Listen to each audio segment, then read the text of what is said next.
Je viens de regarder la dernière vidéo de Tout le monde s'en fout sur l'éducation. J'adore.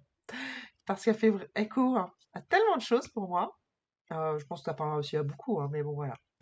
On ne s'en rend pas toujours compte du pouvoir que l'on a quand on est adulte face à un enfant. Une parole peut encourager, révéler, faire grandir. Mais elle peut aussi blesser, faire douter et laisser des traces bien plus longtemps qu'on ne l'imagine. Et vous allez comprendre où est-ce que je veux en venir. C'est aussi pour ça que personnellement, pour mes enfants, j'ai choisi de m'intéresser à Montessori, à une éducation plus bienveillante, parce que je crois profondément qu'un enfant n'a pas besoin qu'on lui rappelle sans cesse ses difficultés, mais au contraire qu'on l'aide à prendre confiance et à voir ses facultés, à prendre confiance en ses capacités et à découvrir tout ce qu'il est capable d'accomplir, et pas le restreindre à des cases, bref, voilà. Je pense sincèrement que cela concerne tout le monde, et que tout le monde devrait penser de cette manière-là. Je parle des parents, des enseignants, de l'éducation nationale. Personne n'a fini d'apprendre, même nous, les adultes. Il faut qu'on montre l'exemple aux enfants. Personne n'est au-dessus de la remise en question, bien au contraire. On évolue, on comprend des choses avec le temps, et encore plus avec la maturité quand on devient adulte. Oui, parce qu'un cerveau adulte n'est pas comme un cerveau d'un enfant de 3 ans ou d'un bébé. Bref, voilà. Je pense à tous ces adultes qui aujourd'hui encore portent les conséquences de paroles entendues dans leur enfance.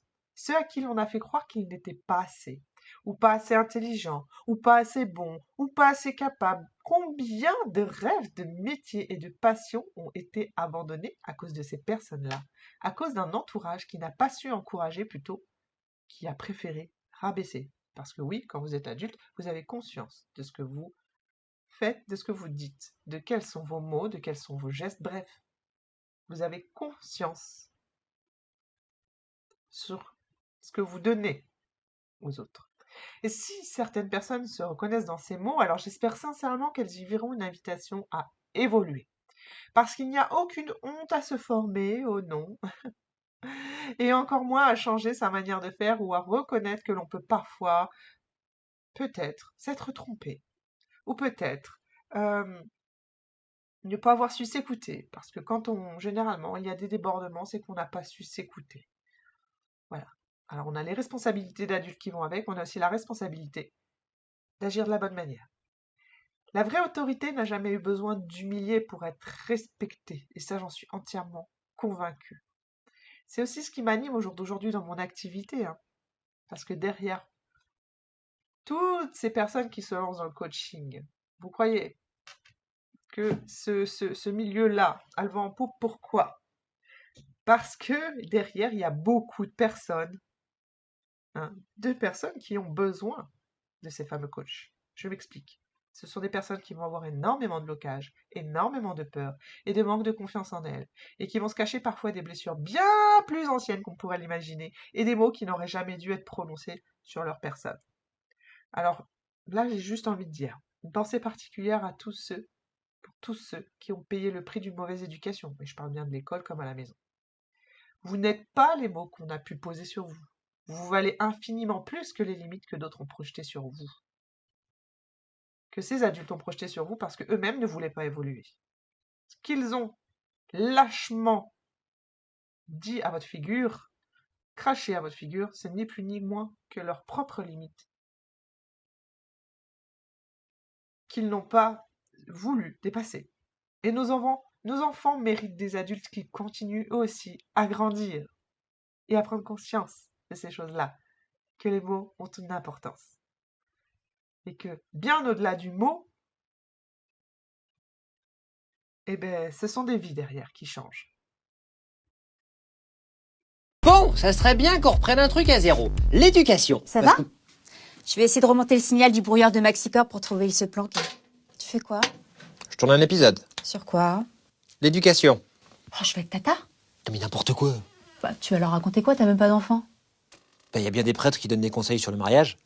Oui, en même temps, je pense que ce serait plutôt aux enfants d'apprendre aux adultes comment les éduquer correctement. Oui. Mais là, j'ai pas d'enfant sous la main, donc je fais avec ce que j'ai. Hein. Tu devrais regarder dans la caisse, juste à côté de toi. J'ai tourné une VHS quand j'étais petite, ça devrait t'aider.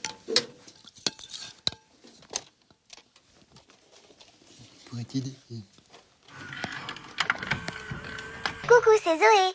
Alors aujourd'hui, le truc que t'as pas compris, c'est l'éducation. Depuis très longtemps, les adultes, ils pensent qu'utiliser la contrainte, le stress, la culpabilité, le chantage de la soumission, c'est une super idée pour dresser les enfants. Par exemple, dans l'Antiquité, les Spartiates, ils organisaient des compétitions entre les enfants pour qu'ils volent du fromage pendant qu'on les fouettait. Et pour consoler ceux qui ratent, on les humiliait. Pendant longtemps, les adultes, ils croyaient Pendant longtemps, les adultes, ils croyaient aussi que si on racontait aux enfants des histoires horribles, ils retiendraient plus facilement ce qu'on voulait les obliger à apprendre. Dans mon livre, ils disent qu'il faut pas mettre les doigts dans ton nez, sinon tu vas avoir des narines énormes. Sinon, on a très vite trouvé que ça serait bien de leur mettre des mauvaises notes pour les comparer à ceux qui en ont des meilleures. C'est pour qu'ils apprennent la compétition le plus vite possible. C'est parce que les adultes, ils pensent que dans la vie, au lieu d'apprendre à s'entraider, c'est mieux de savoir comment faut faire pour écraser ses voisins. Mais heureusement, aujourd'hui, il y a Alice Miller qui dit dans son livre que tout ça, ça s'appelle la pédagogie noire. Et que c'est nul! La pédagogie noire, c'est quand on dit aux enfants que si on leur fait du mal, c'est pour leur bien. Allez Albert, tu marches sur des braises en récitant la table de 3 et en mangeant tes punaises. 3 fois 1, 3. 2 fois 3, 6. Allez Albert, j'entends rien quand tu pleures. 3 fois 1, 3. Aujourd'hui, la plupart des adultes, ils pensent que c'est plus important d'apprendre des trucs que de les comprendre. Alors que quand tu comprends pas un truc à l'école, ça serait mieux si tu pouvais demander à ton voisin qu'il t'explique, au lieu de tout réciter par cœur des trucs que tu comprends pas, ou de te faire punir parce que tu as dû copier. Parce que si tu copies, t'es puni par la maîtresse. Pourtant, aujourd'hui, on sait qu'un enfant, ça apprend mieux en copiant. Ça s'appelle le mimétisme. Oh, un message! De toute façon, si t'es teubé, qu'on soit gentil ou méchant avec toi, c'est le même résultat. Si t'as pas de talent à la base, ça changera rien pour toi. Tes parents, ils ont oublié de te mettre un cerveau quand t'es né. La neuroscientifique Sama Taraki, elle explique qu'on peut apprendre jusqu'à la fin de sa vie. Que dans la science, il n'y a rien qui prouve qu'il y a des personnes qui naissent en sachant des trucs mieux que les autres. Ça veut dire que le talent inné, ça n'existe pas. Elle dit aussi que quand on répète à un enfant qu'il comprend rien, tout ce que ça fait, c'est fabriquer des armées d'adultes qui n'ont jamais rien appris. Bonjour, je suis le président de l'Amérique et j'ai trouvé une solution pour tuer tous les virus. Il faut manger de la lessive.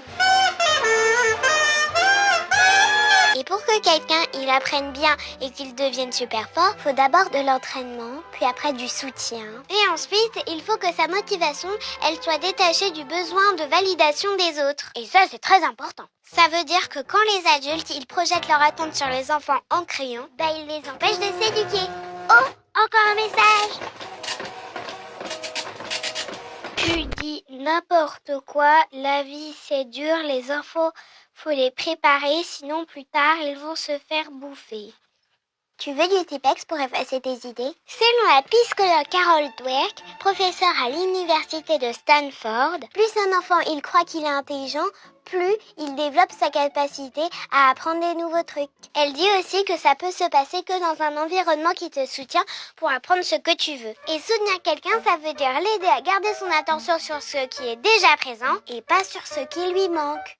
Par exemple, si j'ai eu 3 sur 10 et que toi, tu veux que j'ai 10 sur 10, c'est pas en me criant dessus qu'il me manque encore 7 points que tu vas me soutenir. C'est en me disant que 3 c'est bien et que c'est mieux que 2 ou que 1. Et que mon 3 il est tellement beau qu'on dirait presque un 4. Comme ça, après, j'avance plus facilement jusqu'à 10. Mais en même temps, il faut aussi soutenir mon type d'intelligence et pas celle que toi tu préfères. Il y en a 9, je te les ai toutes écrites au tableau. Tu sais compter jusqu'à 9? Parce que comme le disait je sais plus qui, tout le monde est un génie. Mais si tu juges un poisson par sa capacité à monter aux arbres, il passera sa vie à croire qu'il est totalement stupide.